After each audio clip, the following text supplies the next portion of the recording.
তৃণমূলের ৭৯ নম্বর বুথের সম্মেলন অনুষ্ঠিত হলো রবিবার। এদিন সম্মেলনটি অনুষ্ঠিত হয় চোপড়া ব্লকের মাঝিয়ালি গ্রাম পঞ্চায়েতের বৌদিগঞ্জ এলাকায়। এদিন সম্মেলনে বক্তব্য রাখতে গিয়ে প্রত্যেক বক্তা দাবি করেন আগামী বিধানসভা নির্বাচনে জয়ের লক্ষ্য বজায় রেখে এখন থেকে বুথে বুথে সংগঠন মজবুত করা। জানা গিয়েছে এদিন তৃণমূলের ৭৯ নম্বর বুথের নতুন কমিটি গঠন করা হয়।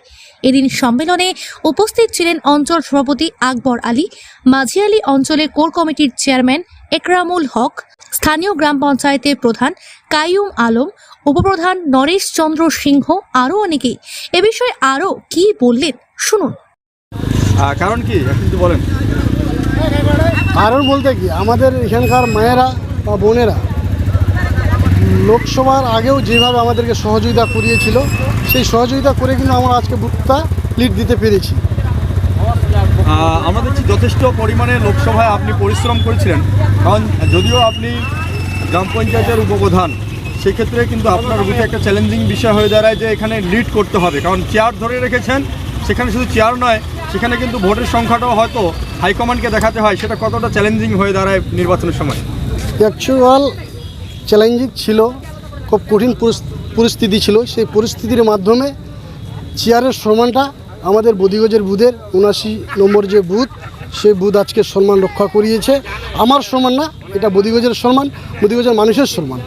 আগামী দিনে বিজেপির যে সমস্ত কিছু কিছু ভোট রয়েছে, সেই জায়গাগুলো কি মানুষকে বুঝিয়ে সম্পূর্ণ তৃণমূলে নিয়ে আসতে পারবেন? না, এটা তো 100%।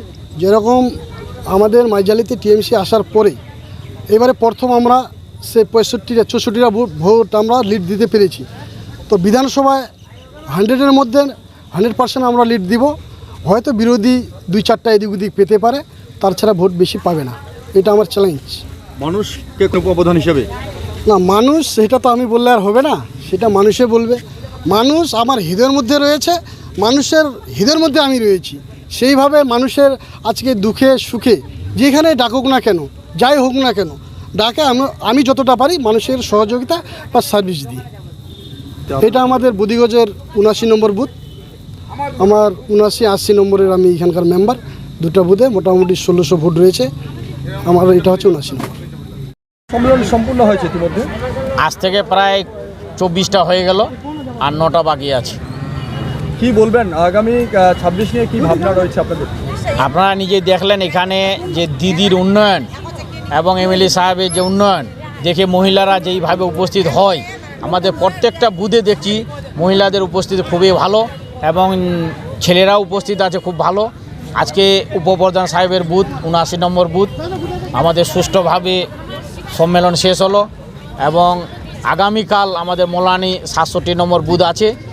পরপর আমাদের শেষ হয়ে যাচ্ছে 7 তারিখে সমস্ত বুথ সম্মেলন। তারপরে দুর্গা পূজার পরে আমাদের অঞ্চল সম্মেলন হবে।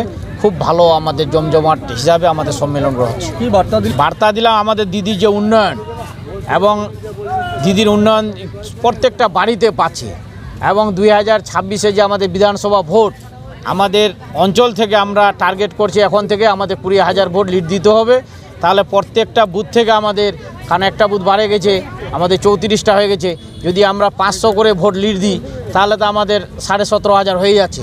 আমাদের কিছু ভোট আছে বকনাবান্ধা বনানি ওই সাইডে, আমাদের হাজারে আমরা পাই, তাহলে আমাদের 20,000 ভোট আমাদের লিড হয়ে যাবে। এটা আমরা বার্তা দিচ্ছি এবং উন্নয়নের কাজ যত লাগবে আমরা করব, আপনারা শুধু আমাদের সাথে থাকুন।